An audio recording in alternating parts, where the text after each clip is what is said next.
Before we get started, we need to go through our housekeeping items. So number one, anything you hear today is general advice. I obviously don't know anything about you. I can't offer personal advice, but would like some questions. So I do think that this, at least in terms of the presentation part, will be relatively short today.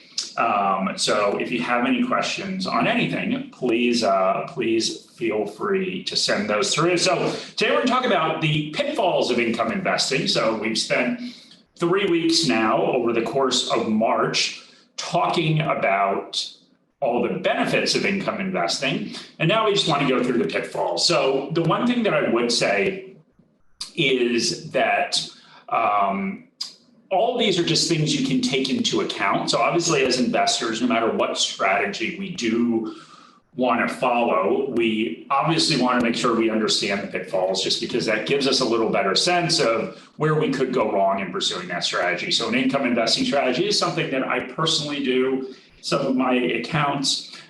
So I'm certainly not here to bash income investing in any way, but yes, just want everyone to be informed about some different things that they can consider. So we'll go through 4 different items today that people can watch out for. So the first one is, and we've talked about this a lot, is that focusing on income, particularly for Australian investors, can cause a bit too much of a domestic focus. And the reason for that, well, there's 2 reasons. There's number one, and they're both kind of related to the same thing.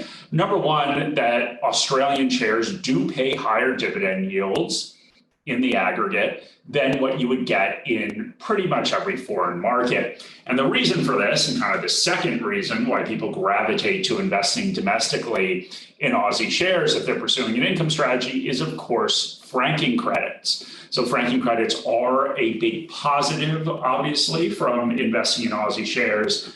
The fact that there are franking credits causes many Aussie companies to pay higher dividend yields than you would find in a lot of markets overseas. So a couple things to think about here is, number one, of course, anytime we're thinking about a company, they do have a lot of different choices for what to do with cash that they generate. And one of those choices, of course, is to return it to shareholders via dividends. And that's a choice that a lot of Australian companies make. They make it because, number one, Australian investors are interested in yield, so they know that that will make their stock more attractive. And also, obviously, because then they can generate and pass on those franking credits to investors.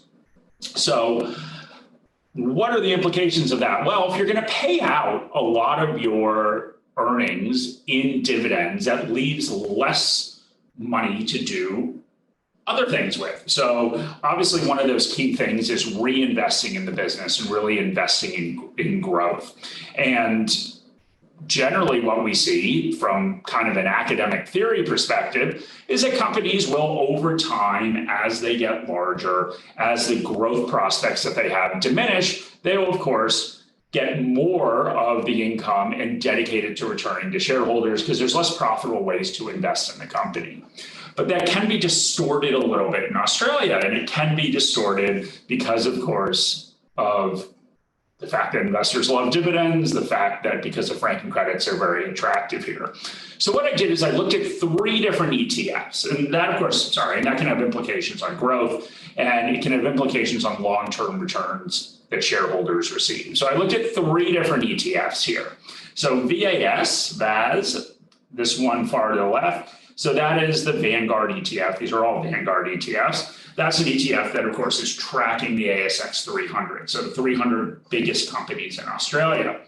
Then we move on to VGS. So VGS is a Vanguard ETF that is tracking the MSCI Global Developed Market Index. So basically all of the developed markets around the world. And then, of course, the last one is VTS, which is tracking the S&P 500, so the 500 largest companies in the US. So I went back to 2015, just because basically that's when all of these ETFs were available. I didn't want to go back prior to these ETFs being available. So I went back to 2015. It's a little bit of an arbitrary date. First, I went back 10 years, but one of the ETFs wasn't available. So I went back to 2015 and I just looked at the overall returns from these different ETFs. Now, first of all, we want to say, as always, that historic returns may not have any implication on what's going to happen in the future. But just wanted to look at that return period. And what you can see from the different returns, you can see that you got overall about a 16.5% return for Vanguard Australian shares. And that return was significantly exceeded by both VGS, which is a developed markets, and then also VTS. And we talk about why this happened. But the point of this is, of course, that no amount of franking credits is going to make up for that differential in returns. And so you can see, particularly if you look at the US, 109%, significantly higher than that 16.5% return. So one of the pitfalls that can happen by focusing too much on income is you become too focused on one market, overexposure to the Australian market. And if you go back at least to 2015, and this is true if you go back further as well, you did see those returns exceeded by other markets. Now, the one thing I would say about VGS, this Global Developed Market Index, and for people that have been following the market and what's happened, is VGS is mostly made up of US shares. So you're getting about 70% of that ETF has exposure to US shares. So really what's dragged that up is the performance of the US market. And what's happened in the US market, once again, just to provide some context and a full picture, is you've seen very large increases in valuation, particularly around some of the tech shares that dominate the US market. So as people who have watched this before certainly know, high valuations generally lead to lower future returns. So that is, of course, a consideration here. But it's just something to think about if we go back and we look at this historic perspective and we look at the differences we've had in these returns. So once again, we are very focused on franking credits in Australia. We're, of course, very focused on that yield that we're getting. But remember, from a total return perspective, those franking credits don't necessarily make up for differences in those returns. Now, there's no real reason, obviously, that we had these returns. I kind of explained why it happened. But one thing to also think about is what is the impact of companies paying out very high dividends. And one of those impacts, of course, can be, as I said before, diminishing growth, because you're investing less in that company, investing less in your company if you're a shareholder, and that can impact growth. So from a valuation standpoint, that's obviously potentially not going to matter that much, although companies that are growing faster typically trade at higher valuation levels. But the other component, of course, that could drive these returns is faster growth. And if you do go back and you look at overall growth from companies, you do see the US outpacing Australia. Now, that could have a lot to do with the types of companies we have in Australia, the fact that the market's very, very top heavy here, very, very dominated by large companies, which tend to grow faster. But just a consideration that too much of a focus on domestic equities could impact returns. Now, all of these returns, obviously not the Australian return because it's not applicable, but the other two returns do include currency as well. So there are hedge products, of course, that you can use, but I went with the unhedged product. So remember that this accounts for currency also. So something to consider. All right, so moving on. And this is a little bit of a strange one, but I'll throw this one out to everyone as well, that we hear a lot about retirement shortfalls and people retiring with not enough money. But for some people, and for people that are in a more fortunate situation, the opposite may be true. And instead of overspending based on retirement account balances, some people can actually underspend in retirement given the level of assets. And really, this message that goes out to everyone that about the risks associated with running out of money in retirement, about how people have not saved enough for retirement. Of course, that message is going out both to people who have not saved enough for retirement and people that have. And so the issue that people can run into is that if they are very focused on income, then of course they're not utilizing all of their assets to pay for retirement. And of course, dying with a lot of money, and you don't know, of course, when you're going to die. Dying with a lot of money certainly wouldn't be a problem for anyone who's going to inherit it, but it also means people are making choices that potentially are impacting their life because they're not spending enough.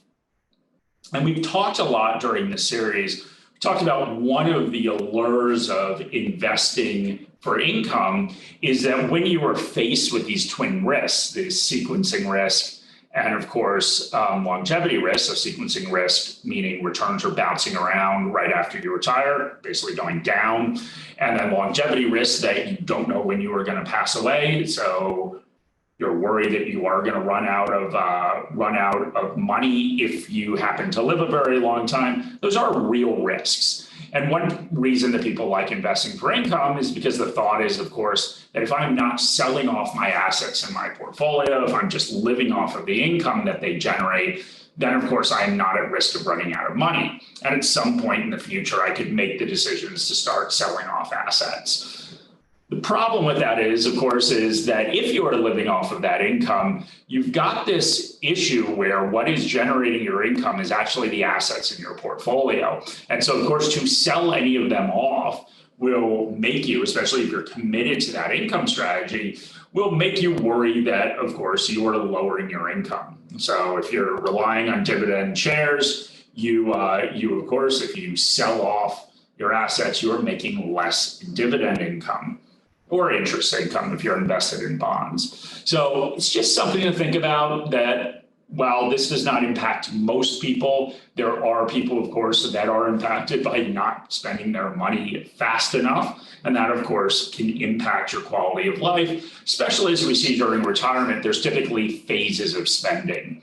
So some people, as they retire, will actually spend more money than they made when they were working. And they do that, of course, because they have more free time. There's more opportunities to go out there and spend money, whether that's on travel, whether that's just spending money in the community that you live in. And at some point, as people get older, of course, they're unable to do that. So they become less active. They're not able to travel. So you can run into the situation where your quality of life is impacted. So it's just something to think about. So obviously, this can be categorized as one of those nice problems to have, but it can be a downfall if you are 100% purely focused on income and don't realize that you can actually sell off assets as well. So another consideration. Got a question from Carrie saying, what will be the impact on Australian shares if the government changes the tax rules on fully franked dividends, buybacks, et cetera? Well, yeah, we'll have to see. So Carrie makes a couple of points, and I'll answer the question better than we'll have to see. But Carrie makes a couple of points here. So I talked about dividends, particularly because in Australia, that is really the choice of many companies to return capital to investors. So just purely giving back in a cash payment. The other thing, of course, it can do is buy back shares. So buying back shares, and we'll get to that in a second. We'll talk about some of the implications around that. But buying back shares is another way that you can return capital to investors. We'll get into the positives and negatives there. Buybacks, interestingly enough, have been something that has generated a fair amount of political controversy in the U.S. And U.S. companies, because there is not franking credits, because there is not that extra added incentive to pay capital back in dividends, U.S.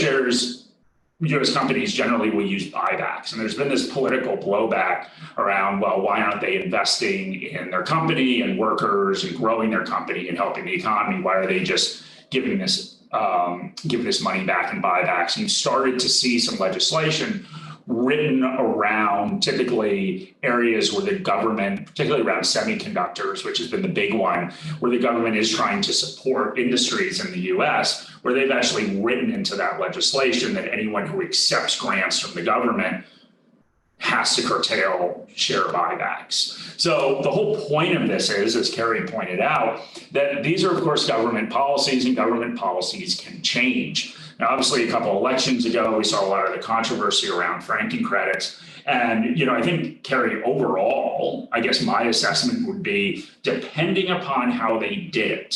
So obviously the proposal that came out before around franking credits was not fully eliminating the benefit of franking credits. It was eliminating it for mostly retirees who are actually generating franking credits in excess of their taxable income and were actually getting money back from the government. Depending upon what the policy was, you would see different impacts. If the government decided that they were going to get rid of franking credits altogether, right? So there were no more franking credits, regardless of where you fell from a tax perspective, and actually getting money back in excess of your taxes if you were in that tax situation. I think if they were fully eliminated, in my opinion, it's more likely that Australia would start tracking closer to what we're seeing from a lot of other countries. So I don't think there'd necessarily be, and once again, this is my opinion, I don't think there'd necessarily be widespread dividend cuts, but I certainly don't think they'd be growing as much. And if you go back, and I use this chart in one of the first presentations, if you go back and you look at Australia versus the US in terms of payout percentage, right? So payout percentage of profits in dividends before franking credits became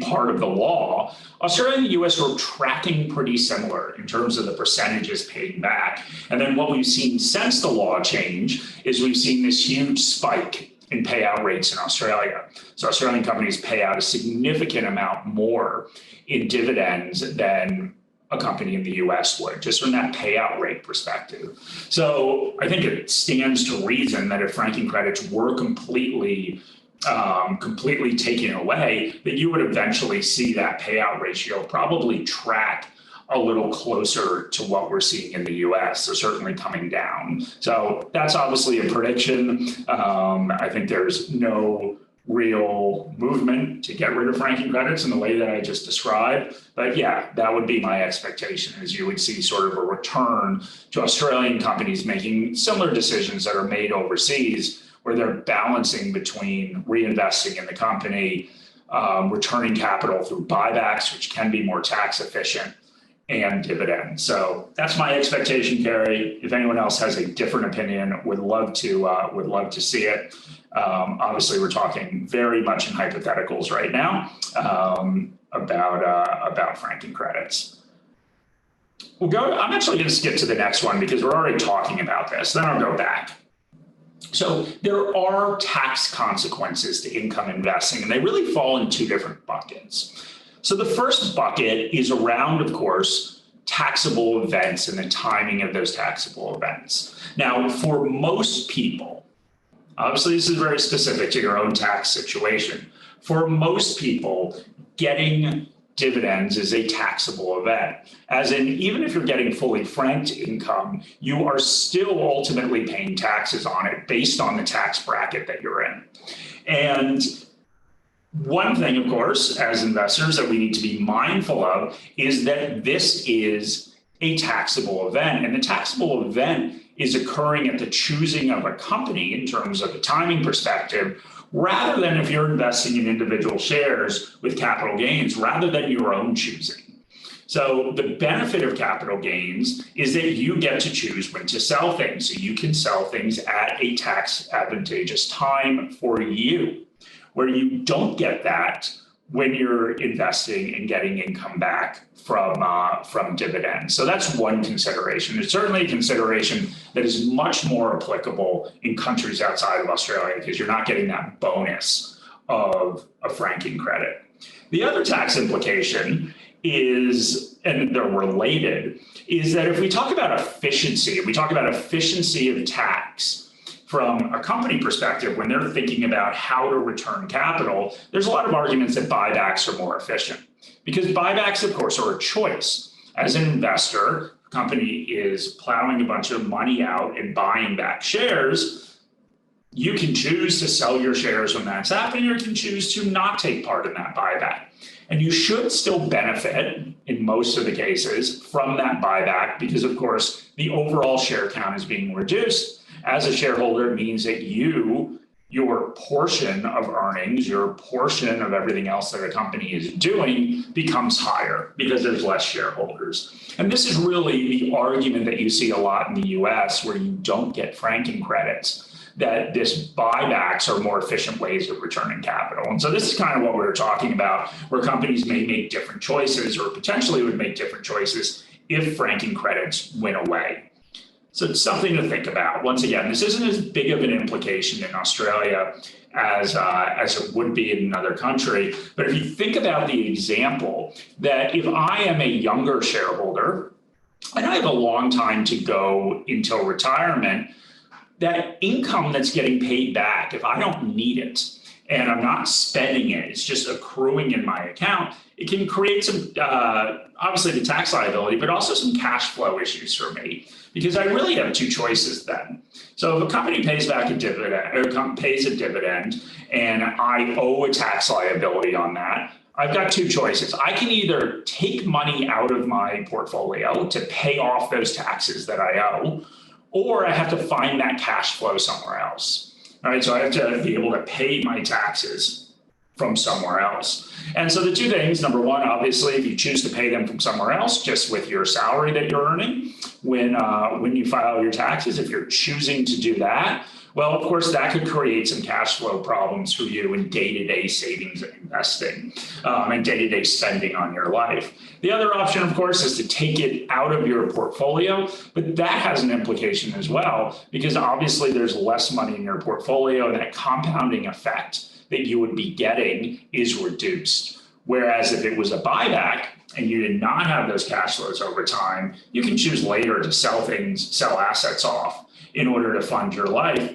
But on the other hand, you are not having to take money out of your portfolio. You're not having to take money out of your day-to-day budget, and you can save more if you choose to do that instead of paying taxes. So that's the other implication. So in a pure just mathematical way over a long time horizon, as long as that share price is still going up, those capital gains continue to accrue. As long as you're not trading in your account, they'll just continue to accrue and compound for you, which of course is really powerful and something that we want to do. All right, now we'll go backwards. It's like we're going back in time. All right, so the benefits of dividend investing are predicated on you finding the right shares. So I'm using the same chart that I used in a previous webinar that I did, but I'm going to take a little bit of a different take on it. So let me go through this chart once again. So this is looking at the US. So it's looking at the S&P 500. And what it's going back is basically dividing up companies within that index. And then you can see the time period there, 73 to 2021. And it's putting them into 4 different categories. So there's dividend growers and initiators. So that's, of course, a company that pays a dividend and is growing that dividend over the time period. And initiators, a company that decides to start paying a dividend over that time period. We have regular dividend payers, and this accompanies a couple different things. So just companies that choose to pay a dividend versus not choose to pay a dividend. We have no change in dividend policy. So they are paying a dividend, but that dividend is not moving. So they're not raising that dividend either because they can't or they don't have the will to move it. And then we have dividend non-payers, so companies that choose not to pay a dividend. Then we have cutters and eliminators. So should be obvious, a dividend is cut or it's eliminated overall. And when we went back here and we looked at this during the last webinar, we're comparing it to the equal weighted S&P 500 index. That means the same amount of money in every single share in the S&P 500, not market cap weighted.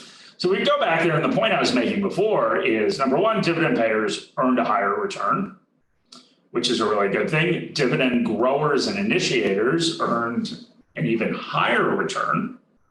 And in both cases, they had standard deviation is just a statistical measure of volatility. Both cases, they were less volatile. And this is sort of the golden standard for investing, that if you are able to earn a higher return and you're able to have less volatility, meaning that share price bounces around less in value, that is the perfect investment, because investing theory tells us that that shouldn't happen. That in order to get higher returns, we actually have to take on more risk, that volatility risk. So both these dividend payers and the dividend growers and initiators are, yeah, great investments from that standpoint. Now, that was the focus last time we talked about it. But what that means is you have to go in there and pick the companies that do this, right? So overall dividend payers includes a couple different categories. But if you look at this growers and initiators, you need to actually go through and you need to find companies that are going to do that. Whereas if you happen to pick a company where there's no change in the dividend policy, you are getting lower returns and higher volatility. So that's bad. If you happen to pick companies that cut or eliminate their dividend, now obviously this is generally done because something is going wrong with that company, you are getting a significantly lower return and really, really high volatility. And you do not want that, right? So just as we said that this is the perfect investment up here, this is a terrible investment. Right? Number one, your return is actually negative over a very long time period. Number two, there's a lot of volatility involved. So that's kind of the opposite.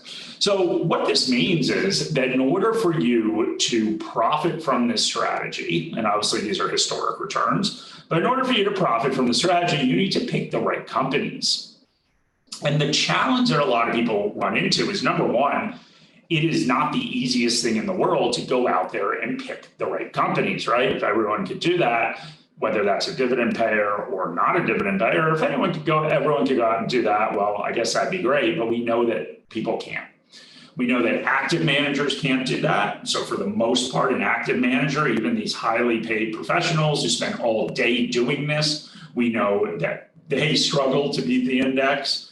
And it's obviously very difficult for us as individual investors to go out there. And the problem is a lot of people will sit there and they'll look at a chart like this.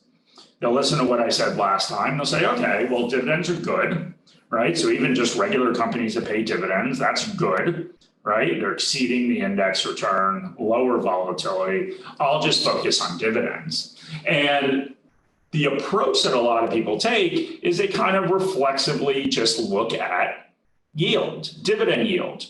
All right, I don't want to pay too much attention to my portfolio. I don't really want to pay attention to what's happening with the companies that I own. So instead, I'll simply go through at a certain point. I'll find everything that has a high yield, that's paying a high dividend, and I'll just buy that.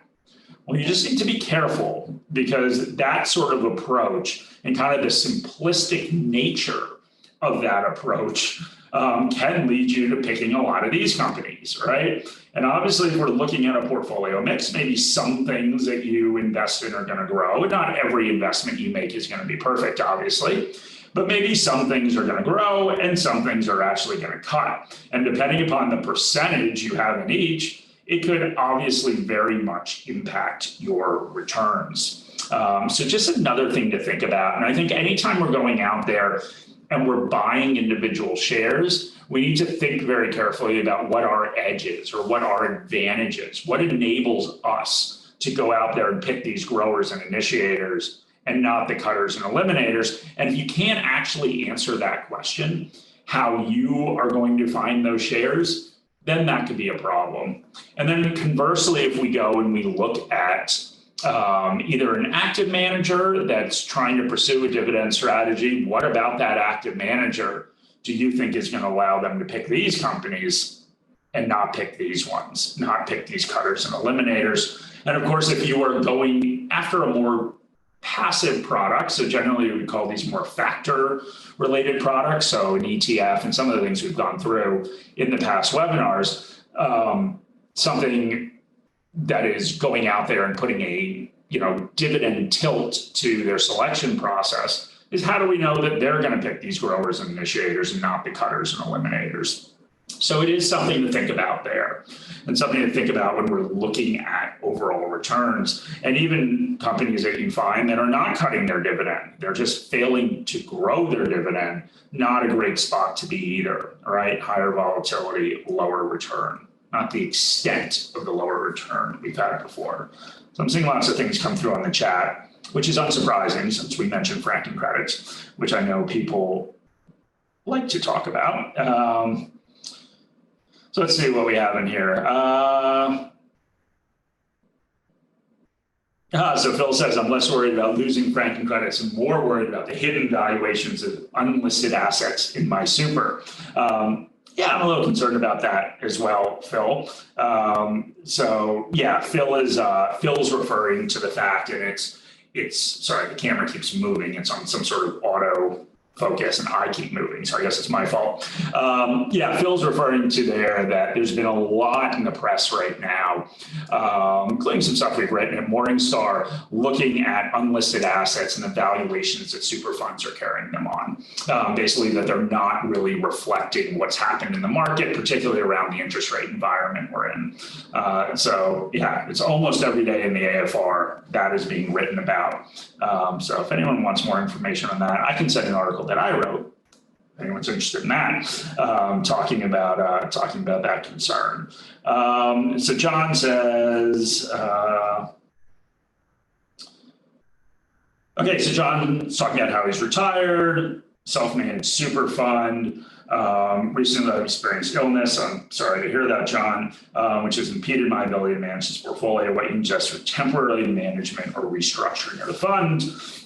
And John describes himself as a happy retiree, which is good. So yeah, I mean, in terms of temporary management of your portfolio, that one's a little bit tough, unless there is a family or a member or a friend that can do it. So having somebody temporarily take over your portfolio is pretty difficult. I think in terms of restructuring the fund, I think it's really thinking about how much you want to continue to manage it, or how much you want, or your ability, I guess, because of health reasons, to keep managing that. So kind of the biggest suggestion, of course, is to turn it over to somebody else. So that could be turning it over to a financial advisor that's making the decisions on what to buy and sell. I think the advantage of doing that is, of course, any portfolio you have, even though it is within super, there are still tax consequences of selling things. So turning it over to a financial advisor would allow them to look at those tax consequences and have a plan going forward from there. The other option, of course, is outsourcing that through ETFs or funds, or maybe managed accounts if that's something that you're interested in. The problem with that is, of course, to get the money into those funds and ETFs or managed accounts would involve selling things, and there is a tax consequence to it. So yeah, it's a tricky situation. I think, the first thing is kind of think about like how long this period would be to do that. Let's see. We've had a call to stop talking about politics, and nobody wants to hear me talk about politics. So let me just see.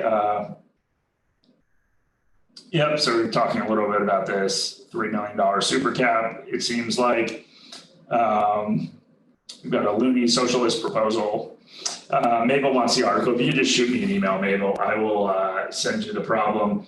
Yep. Lots of politics. So I'm not going to comment on politics, but you guys can obviously go to town if you would like. Let's see. If the payout ratio, so Kerry follows up, if the payout ratio in Australia tracks US payouts, then will it stand to reason that more Australians will invest in other areas other than Australia? I would think that it would have that impact. As I said, the sort of allure of franking credits is pretty powerful. Everybody, so I would say investors everywhere around the world exhibit home bias, right? That people typically put probably more of their portfolio into local investments than they would into investments overseas. And a lot of that is just because people are familiar with it. And we'll do all of next month, we're talking about, although it's a shortened webinar because I'm going on leave, and then we have Anzac Day. But all of next month, we'll talk about international investing. But yeah, Australians exhibit home bias. So does everyone else. And a lot of it's just from comfort. And so these are companies that you're interacting with on a day-to-day basis, stuff that's familiar, obviously stuff that's covered a lot in the local financial press. The only thing that I would kind of add to that is that Australian companies tend to be more domestically focused than a lot of the large multinationals that are the big companies in other countries, particularly in Europe. And now a lot of this is within Europe. You see higher levels of revenue that come from foreign sources. But even the US, because of some of those large multinationals that make up the top parts and the biggest parts of US indexes, you tend to see more international diversification from those companies in terms of where they get revenue. So there's an argument to be made that that home bias does not impact you as much. If you're in France and you're buying a bunch of French companies that get most of their revenue from overseas, that really even though they're traded on a French exchange, really you're not getting as much home bias as you normally would. So it is something to consider. But so Carrie, I guess to summarize and answer your questions, I would think that without franking credits, people would look overseas more, but there is kind of this natural inclination to invest domestically. And the one other thing I'll add around Australian companies, a lot of it's because the index is dominated by the big four banks. And the big four banks, and I don't have the stats in front of me, but I do have them, and we'll talk about them next month. The big four banks are particularly domestically focused. So kind of every foray, and especially if you don't count New Zealand, if you consider New Zealand more of a domestic market, most of their revenue comes from Australia. So that really impacts that overall index as well. And then, yeah, a lot of mining companies, of course, get their revenue from overseas, but a lot of that's China. So something to think about that. Rodney needs a time machine, which would be good. You wouldn't have to invest, Rodney, if you owned a time machine, because you could just sell rides in it instead of investing. Maria says, can I please have a copy of this week's slides and last week's presentation? Yes, Maria, if you could just email me at mark.lamonica1@morningstar.com. I've got some emails I need to go through tonight, so I will get that to you tonight if you would like those presentations. All right, so we've got something in the chat. So Linda makes an interesting point. First of all, capital gains are needed to overcome inflation. Yeah, I mean, if we talk about inflation and we talk about investing in inflation, I was thinking about talking about this in terms of bonds today. Yes, capital gains certainly needed to overcome inflation, but hopefully dividends should as well. So the benefit of investing in shares versus a bond with a fixed rate is that when you lock yourself into a bond, the yield you're getting is the yield for the life of that bond. Whatever happens with inflation, you're still getting that yield. The benefit shares is that there are, of course, companies that can pass on higher prices to consumers. So we obviously have inflation because we're paying more for stuff. Some of that stuff is going to companies. So companies that are able to raise their prices could also just increase their dividend as well. So it is a benefit around dividend investing and around that growth in dividends. Now, it becomes very challenging sometimes, and we're kind of getting into that environment now. It becomes challenging for companies to pass on all those price increases. There is consumer fatigue. Inflation causes changes in consumer behavior. So you're either substituting by getting a good or service that maybe is lower quality, but is cheaper, or you're actually changing your consumption habits. So you're only going to spend on your priorities and you're going to deprioritize certain things. So it's a difficult environment for companies to operate in, but at least there is the ability to raise prices and pass that on, which is a benefit. So we've got a question. You mentioned that high valuation in the past should expect lower returns now. Do you also think that equities in the USA will not grow as much now since it rose so much since COVID? Or will there be growth in Australia? Thanks. Yeah, it's a really good question. So let me take a step back and talk a little bit about that. And I kind of mentioned this before, but if you are an investor in shares, there are three different places that you are going to get returns from. So number one is changes in valuation levels, right? So very simply that somebody is willing to pay more for $1 of earnings. People are willing to pay more for $1 of dividend, right? So that would cause a yield to go down, which we've certainly seen in the US, and we've seen price to earnings ratios and things like that go up. So that's valuation, those changes in valuation levels. you get returns from earnings growth, right? So somebody's willing to pay the same for a certain amount of earnings, and you're able to grow your earnings as a company. That will accrue to you as an investor in returns. And then the third thing is, of course, dividends. That's a real source of return, right? It's cash getting paid out for you. So when we start to see higher valuation levels, a couple of things have happened. Number one, that growth that you are getting, so the returns that you're getting in the past from changes in valuation levels are not going to go up forever, right? So there's a limit. Even if those valuation levels don't fall, there is a limit to how high those can possibly go. Now, there's no actual limit on it, but historically, we'd see that there's a limit. That's the first thing. The other thing that, of course, happens, so reduces those future valuation changes. So the Australian market is significantly cheaper from a valuation perspective than the US, for example. The other thing that happens with changing valuation levels is they happen for a reason. So they happen because investors believe the future, the prospects for the future are good.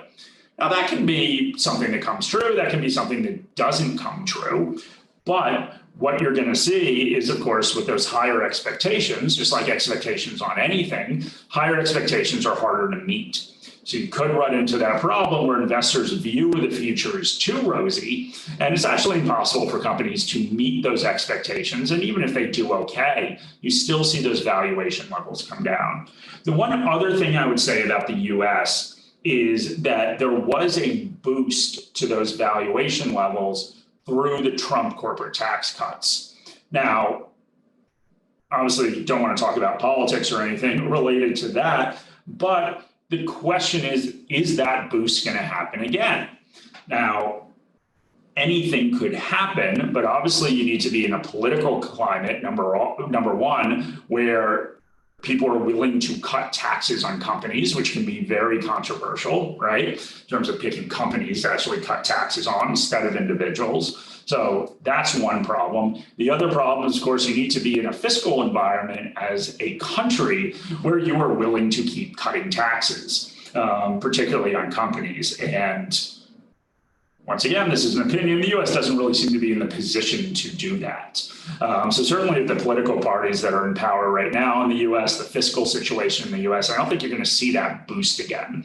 So remember, that boost kind of flows right to the bottom line. It allows people, and it'll cause people to pay more for those earnings just because, of course, taxes are cut. So future growth will flow to the bottom line more. So that's another thing to think about.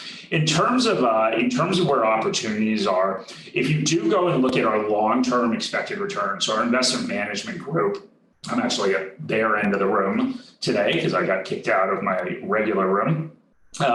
Their predictions going forward. Now, these predictions of returns, they're actually predicting higher returns over the next 15 years for Australia than global markets. Once again, global markets are dominated by the US. So kind of a combination of those valuation levels, and then also a combination, and also including, of course, the benefit of franking credits. So if you go back to that original chart that I put up a couple of slides ago, you go back and look at overall returns, well, those are great. These, of course, are historic, but those franking credits do have a value. It's a value that is not captured, of course, in these overall returns.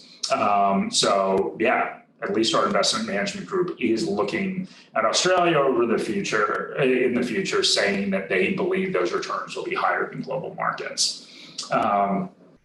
All right, so Edwin is asking, is it a bad idea to incorporate a percentage of pure growth equities in an income portfolio? I don't think so at all. So, I personally, once again, I will talk about myself. I personally do not buy individual shares that don't pay dividends. And I think there's a lot of benefits to dividends, a lot of benefits that we covered in previous in previous sessions. Now, I do buy shares that pay very low dividends, where I think that there's potential growth in the future. I just think sort of ticking that box of being committed to paying out a dividend does a lot of very positive things to a portfolio. And I think that's also where you're going to find, of course, those companies that continue to grow their dividends over time, because basically they have more ability to do that. But I don't think it's a bad idea at all, and sort of the argument that I made in some of these previous sessions is even if you're investing for income, you do want to diversify that. So you may go buy some shares that pay very high yields that may have lower future growth in that dividend and future growth in the share price as well, future growth of the company that will probably be reflected in the share price. But it's not bad to have a diversified portfolio, even from an income perspective, even if you have that kind of personal restriction that I have on myself, that I always look for shares that pay dividends, you would still want some of those in your portfolio because you want to balance that current yield with growth into the future. And that's obviously very dependent upon where you are in life, right? If you are older, then maybe that future growth that may happen in the next 10 years matters less to you, and you'd want to put a smaller percentage in those potential dividend growers and growth companies. All very dependent upon personal situations and kind of what you think your investing timeline would be. But yeah, Edwin, I would certainly argue that that having some growth equities in your portfolio, in your income portfolio, is a very good thing. Okay, so Rodney's saying, what about capital gains on bonds if interest rates go down? So good, interesting question. So bond prices, of course, move inversely to interest rates. So as Rodney's pointing out, if interest rates start going down, then of course you could see capital gains in bonds. It depends how you're accessing them. So yes, you would probably see capital gains generated if you were accessing bonds through a fund or ETF, right? Because then you're going to start to see some of those capital gains potentially getting generated if they are moving around that portfolio. If the portfolio manager is going in there and actively selling that. The only thing that I would add about that is if you're investing passively in a fund or ETF, you're never going to see that many capital gains because, of course, they're tracking an index. And the index is really waiting for maturity of those bonds. It's very rare that you're going to go out there and see large-scale changes in the index where bonds are actually going to get sold. So you see less of that, see less of those capital gains, even in a lowering interest rate environment. But you should, of course, hopefully see some gains in the net asset value or the price of that fund or ETF. But yeah, that can certainly happen. And certainly happen if you're sort of in there. I use the word trading loosely. But if you're in there buying individual bonds and you do see a drop off, then there could be capital gains. There could be a drop off in interest rates. Could, of course, be capital gains if you choose to sell your fund or ETF as it goes up. So that's something you can see as well, which is just a very different kind of return profile than you'd see if you just bought an individual bond and held it to maturity. Something else in the chat. It's good that we're having a lot of questions since this was short. Okay, yeah, so in Australia, the market is mainly in banks and mining companies. So should we invest in the US for other markets or in other countries? You mentioned that you invest in shares that pay dividends, that'll grow over time. So research in Morningstar identify companies that will grow dividends. Yeah, okay, so good question. So yeah, from a general diversification standpoint, so whether you're diversifying from an income perspective or you're diversifying just as we normally do in a portfolio, trying to get exposure to different sectors and markets and everything else. Yeah, that's one of the problems with investing in Australia, particularly a problem with investing passively in Australia because you are dominated by two different industries, right? You're dominated by financial services, you're dominated by mining companies. And so, yes, that is leaving out a lot of exposure to things like technology companies, for example, exposure to where you see more of it in other markets. So that would be a good thing to do if you're trying to diversify. The problem that you can have, of course, when you have a lot of industry concentration is what if something goes wrong with that industry, right? If you kind of look at Australia and you look at the risks to the overall market, because it's so dominated, mining companies, if something happens in China, right? So either Chinese economic growth is a lot lower than expected, Chinese source They're sourcing a lot of the commodities that they use from other markets, a natural sort of slowdown in kind of the infrastructure and property boom in China that's driven a lot of the commodity prices higher over the past 20 years or so. So yeah, you can run into that problem. In terms of, does research in Morningstar identify companies that will grow dividends? Yeah, so a couple different ways, and I can send this stuff to you. I see my email address is going around here, so shoot me an email if you'd like this. A couple different ways. We do have a model income portfolio where someone who works in our investment management group is actually going in there and selecting shares that he believes will grow dividends over time, but also have attractive yields. The other thing that I would say is that for any company that we cover in Australia, our analysts, as part of their projections, remember analysts are looking into the future and projecting things, they do have estimates for dividends over the next couple of years. So that's available. If you go on to Morningstar Investor, simply type in whatever ticker you are interested in, and then when it comes to the quote page, on that far right-hand side of the quote page facing your computer, you'll see those analyst estimates. So those include dividends as well. And the analysts will generally talk about dividends and dividend growth in their note. So hopefully that will be helpful for you. Let's see. So they're saying, wouldn't a bond ETF have to value the bond portfolio on a mark-to-market basis? So a drop in yield should be reflected in the ETF price, or not have to wait until the bond is sold. Yes, the only point I was making, Eric, so that's 100% correct. And I probably just didn't explain this correctly, my point, or maybe it's just not a good point. Just because Rodney was specifically talking about capital gains, I guess I sort of took that to capital gains as in you are realizing those capital gains. But yes, for unrealized capital gains, absolutely. So if interest rates start going down, the expectation for future interest rates starts going down, then you will see unrealized capital gains in your funds and ETFs. So those prices of the securities in their portfolio will go up. I don't know. Maybe I just misinterpreted the question completely, but yeah, you'll see unrealized capital gains, which of course you can realize by selling off that bond or ETF. So yeah, you're absolutely right there. So my fault for that one. All right. Well, I'm out of stuff to say, and we seem like we're out of questions as well. So yeah, shoot me an email. There's a webinar at 6 p.m. For anyone who's interested to double dip on Tuesday, and then when the webinar is over, I will respond to all the emails. But anyway, thank you guys very much for joining. I appreciate it. And for at least some of you, I will see you tonight.